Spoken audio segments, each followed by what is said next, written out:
¿Quién es Antígona dentro de esta escena? ¿Y qué vamos a hacer con sus palabras? ¿Quién es Antígona González y qué vamos a hacer con todas las demás Antígonas? No quería ser una Antígona, pero me tocó. Hola, ¿cómo están? Pues esta semana fue difícil escoger y de hecho hubo un cambio de planes porque no les voy a decir qué íbamos a pasar hoy, pero de pronto en el estante me brincó un libro, no voy a decir bellísimo, porque en realidad es bastante fuerte.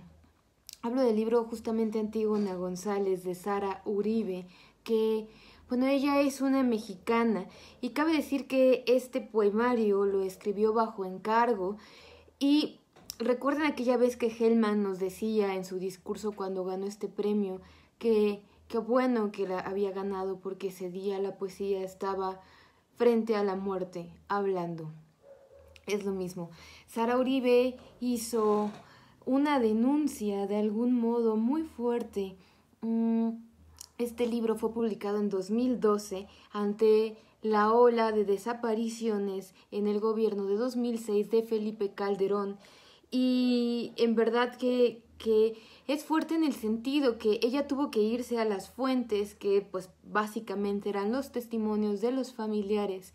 Y ella cuenta como todo el tiempo ellos repetían experiencias, repetían sobre todo el tema de la desaparición, ese asunto de la ausencia y hacer presente lo que no está ahí a través de la palabra.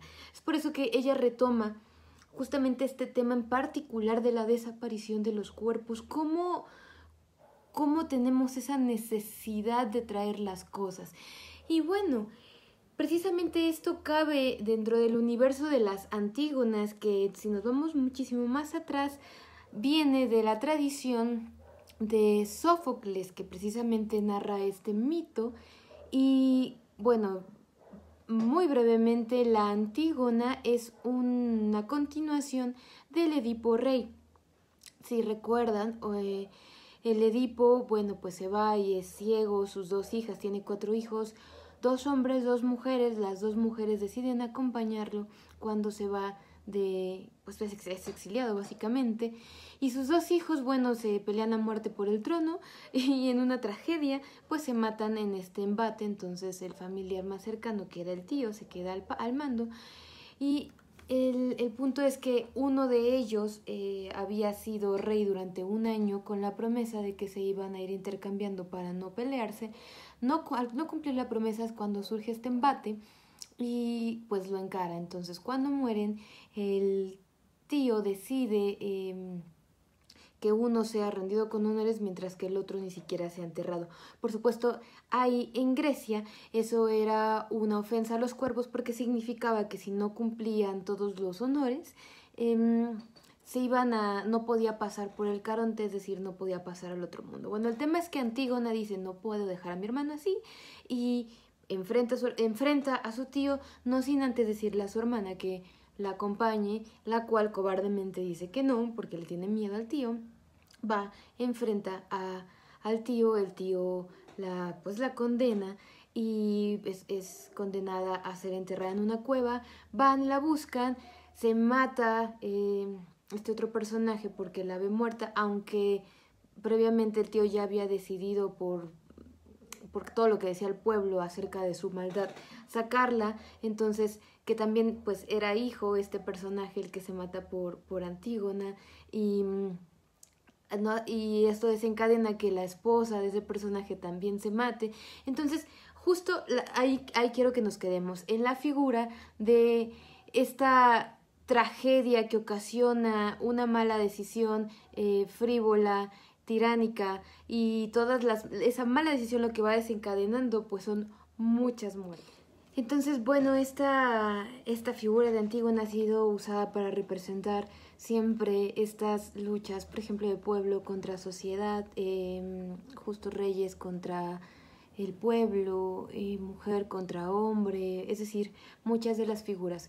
Lo que sí es que podemos encontrar en la literatura Es muy recurrente esta figura. Por ejemplo, en este momento se me ocurre la tumba de Antígona de María Zambrano, y siempre para representar justo este levantamiento de una voz.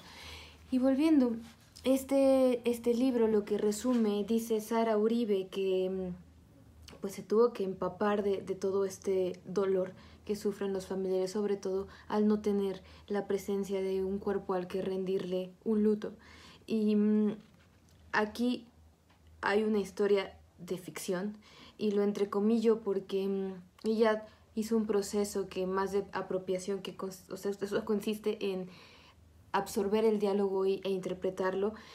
Ella realmente hizo desapropiación, sino darle voz a esa gente. Y aquí hay una Antígona que se llama, se apellida González, a la que se le desaparecieron su hermano Tadeo. Y ella toda esta historia va a contar todo el sufrimiento que pasan desde el momento en el que se enteran. Y vean nada más cómo empieza. De hecho, se llama el primer capítulo, por así decirlo, Instrucciones para contar muertos. 1. Las fechas, como los nombres, son lo más importante. El nombre por encima del calibre de las balas. 2. Sentarse frente a un monitor. Buscar la nota roja de todos los periódicos en línea. Mantener la memoria de quienes han muerto. 3.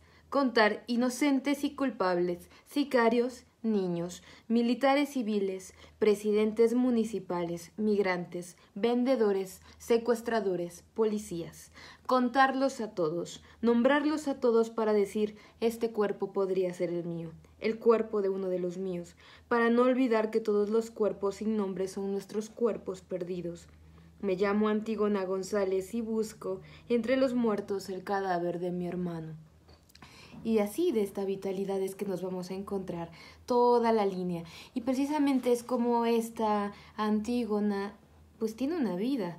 Y primero cómo es todo el balde frío que no lo encuentran, cómo la policía le dice, no, va a aparecer. Por ejemplo, ellos insisten en que estás vivo porque los enceguece el miedo. Ellos repiten y repiten que vas a aparecer cualquier día de estos, pero cuando callan los rasga el miedo. Ellos se atreven a argumentar que lo más probable es que te hayas ido con otra mujer, pero los desmiente su propio miedo. Reprueban que busque tu cadáver, y es miedo. Ellos no quieren fotografías ni que sus nombres se publiquen, y yo los entiendo, porque tienen miedo. Y yo no los entiendo porque necesito saber dónde estás. Ellos dicen que sin cuerpo no hay delito. Yo les digo que sin cuerpo no hay remanso, no hay paz posible para este corazón. Para ninguno. Y, la verdad es que mucho de esto supuestamente es ficción, pero Sara dice como algunos de los testimonios son tal cual pasados, esta necesidad humana de sentir, de tener ahí enfrente la certeza de que efectivamente hay una ausencia, pero cuando a las personas se les despoja de esta prueba física, por así decirlo, justo, no hay remanso alguno. Y bueno, Tadeo en esta historia pues tenía familia y cuenta la Antígona cómo las cuentas se van acumulando, cómo la vida tiene que seguir, cómo el cuerpo sigue sin aparecer. Y, por ejemplo, ¿no? Dice, los días se van amontonando, Tadeo, y hay que comprar el gas, pagar las cuentas y seguir yendo al trabajo. Porque desde luego que a una se le desaparezca un hermano no es motivo de incapacidad. A una le dicen en la sala de maestros, cuánto lo siento, ojalá que todo se resuelva, me apena mucho tu caso. Una es comidilla de 1 o 2, 3 días tal vez, hasta una semana. Pero luego ese chisme se vuelve viejo. La vida nunca detiene su curso por catástrofes personales. A la vida no le importa si tu daño es colateral o no. La rutina continúa y tú tienes que seguir con ella. Como en el metro, cuando la gente te empuja y la corriente te arrastra hacia adentro o hacia afuera de los vagones. Cosa de segundos, cosa de inercias. Así voy flotando yo, Tadeo.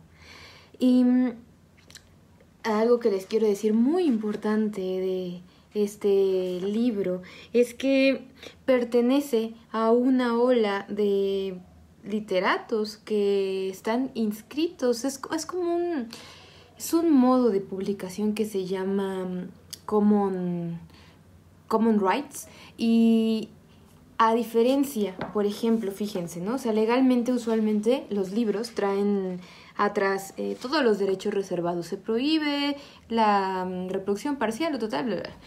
A diferencia de eso, este libro dice: al cierre de esta edición, después de un sexenio en que Antígona González apareciera por primera vez, aún hay filas con filas inmensas de personas que buscan a sus familiares. Esta edición, al igual que sus predecesoras, está dedicada a todas las Antígonas y Tadeos, a los miles de desaparecidos en una guerra injusta y, por supuesto, inútil. Sin justicia no hay descanso posible ni remanso alguno.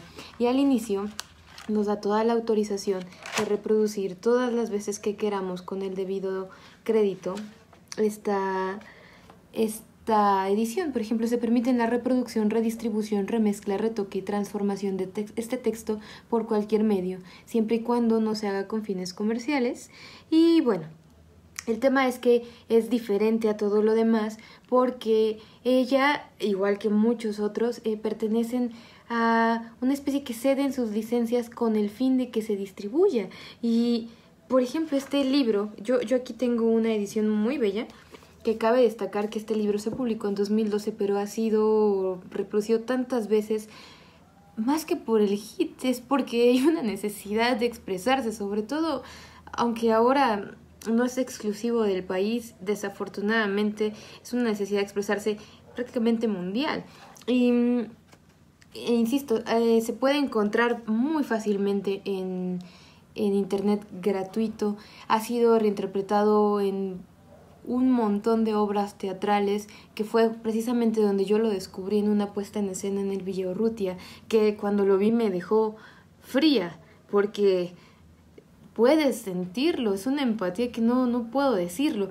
Y justo a propósito de esto, hay una página, bueno, pueden buscarlo como Common Rights, y también hay una página de poesía mexicana que se llama Poesía Mexa, donde se compilan todos estos textos, no les voy a decir políticos, sino de injerencia social. Justamente a eso Sara Uribe comenta que la pregunta que siempre surge es: ¿el escritor tiene la obligación de denunciar actos sociales? Y bueno, Sara dice no, o sea, es una ética que no sabes, es algo, una especie de casi necesidad, pero no puedes obligar a los escritores a que de hecho se sumerjan en esta contienda, porque como sabemos también es peligroso y es como los reporteros y las vocaciones son muy diferentes. Lo que sí es que respecto de esta literatura, aunque Antígona González ha tenido el renombre, existen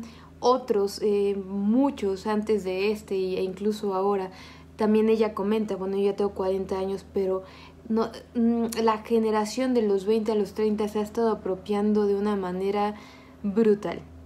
Y bueno, entre otros existe el poema de los muertos o La reclamante, que también hablan de esta situación, de la necesidad del reclamo, de la sospecha, de todo esto que gira alrededor de la invocación de los cuerpos a través de la palabra y romper el silencio a través del ruido de la poesía. Y bueno, me gustaría solamente ir cerrando un poco con: escuchen esto. No hay un sol de los muertos. Este sol ya no es el nuestro. Entre los pasos a seguir para buscar a un desaparecido hay que ver un álbum de fotografías de cadáveres. Este dolor también es mío, esta sed. La tarea de reconocer un cuerpo, ese que tocamos para sabernos reales, ese que nos cobijó con su abrazo, ese que recorrimos con el tacto o la memoria. Y finalmente no me queda más que darles a conocer esta noticia. Espero que, si no están familiarizados con este texto, lo busquen. En internet hay, insisto, un montón de fuentes donde pueden descargarlo. E incluso en YouTube pueden encontrar un montón de estas versiones de teatro puestas en escenas que les cuento. Y Sara Uribe cierra con: Siempre querré enterrar a Tadeo, aunque nazca 1000 veces y él muera 1000 veces. Es algo que les básicamente garantizo que conforme vayan avanzando lo van a querer releer, porque primero quizá y muy probablemente queden fríos de todo lo que se ve aquí, del golpe de realidad que aún desde 2012 esto sigue siendo vigente, desafortunadamente. Pero qué bueno que quedan estos testimonios, qué bueno que existen estas plataformas, estas tablas salvavidas frente a dolor inmenso que deben sufrir. Y quiero expresar también toda esta empatía y solidaridad con las Antígonas y Tadeos, no tan solo de nuestro país, sino del mundo completo. Y bueno, estos temas siempre son escabrosos, pero sirven para ir aterrizando la realidad. Así que cuéntenme si han leído algo de Sara, que también es alguien también, por cierto, muy activa en México, es muy accesible y siempre está buscando espacios donde dar lugar a estas nuevas voces también, lo cual nos dice que tenemos que escuchar a estas personas que están haciendo todo lo posible por darnos fuentes más que digeridas de una manera más accesible. Así que no se los olviden, se los contó la liebre. Cuéntenme sus reacciones, cuéntenme qué les parece, cuéntenme también qué más les gustaría que habláramos aquí y nos estamos viendo la próxima semana. Un besote.